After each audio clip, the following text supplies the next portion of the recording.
*#06# IMEI number ಬರುತ್ತೆ. Photo ತೆಗೆದು ನಿಮ್ಮ ಗೂಗಲ್ ಅಲ್ಲಿ ಅಥವಾ ಎಲ್ಲಿಯಾದ್ರೂ ಅದನ್ನು ಸೇವ್ ಮಾಡಿ. ಈಗ ಎಲ್ಲರೂ ಗೂಗಲ್ಗೆ ಹೋಗಿ CEIR ಅಂತ ಬರೀರಿ ಅಷ್ಟೇ. CEIR ಒಂದು ಫಸ್ಟ್ ವೆಬ್ಸೈಟ್ ಓಪನ್ ಆಗುತ್ತೆ ನೋಡಿ. CEIR.sancharsati.gov.in ಇರಬೇಕು. ಒಂದು ವೆಬ್ಸೈಟ್ ಓಪನ್ ಆಗುತ್ತೆ.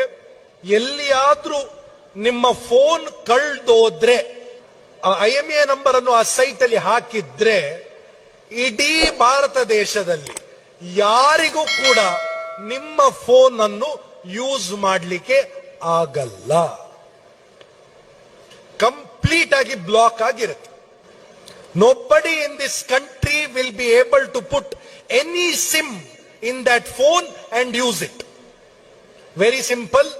*#06# IMEI ನಂಬರ್ ಬಂತು. ಕಾಪಿ ಮಾಡಿ ಅದನ್ನು CEIR ವೆಬ್ಸೈಟ್ಗೆ ಹೋಗಿ ಅಲ್ಲಿ IMEI ನಂಬರ್ ಎಂಟರ್ ಮಾಡಿ ಪೊಲೀಸ್ ಕಂಪ್ಲೇಂಟ್ ಕೊಟ್ಟಿರೋ ಒಂದು ಕಾಪಿ ಅಪ್ಲೋಡ್ ಮಾಡಿ. ಭಾರತ ದೇಶದಲ್ಲಿ ಯಾರಿಗೂ ಕೂಡ ಆ ಫೋನ್ ಅನ್ನು ಯೂಸ್ ಮಾಡಲಿಕ್ಕೆ